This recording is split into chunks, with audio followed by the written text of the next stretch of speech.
Good afternoon, Jump Team. Happy Wednesday or Thursday or Friday, maybe depending on when you see this.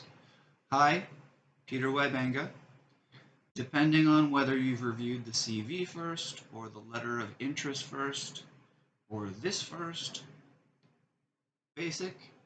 Hi, Peter. 41 from Canada. Lots of experience in the key things that your programs seem to need. Skilled outdoorsman, competent medic, and very, very experienced public speaker and leader.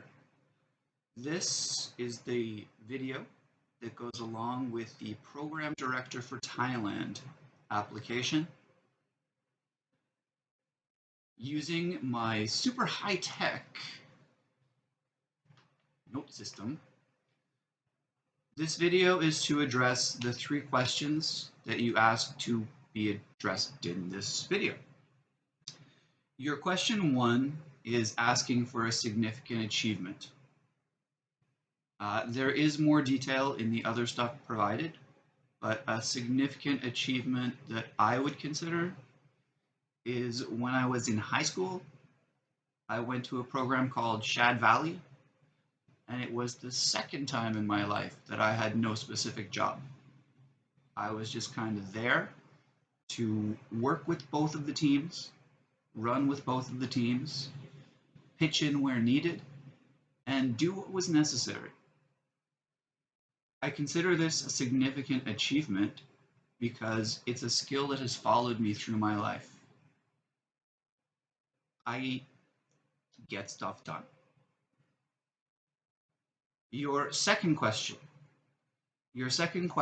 asks for a personal or a professional failure and what you learned from it. Now, this one is a little longer. This is a 2-part answer from China, both parts.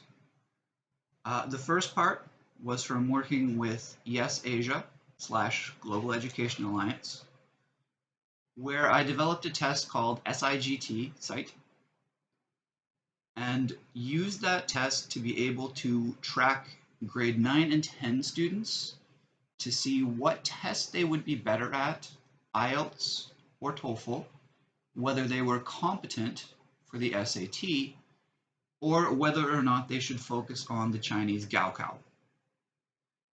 We wrote, with my team, we wrote about 25 full modules, and the mistake occurred when I trusted the COO too much.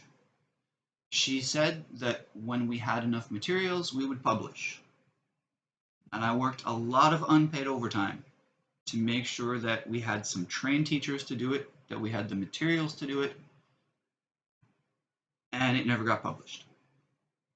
And then I made the same mistake again, still in Shanghai, a few years later, working with Quezbook. Quezbook was working with TOEFL primarily, but also SAT and ACT, because frankly, there's more money when you have TOEFL first and then you have to do another test. So I was one of the developers there, one of the key developers and editors, and it turned out that that company was a tax shelter for the owner. What I learned: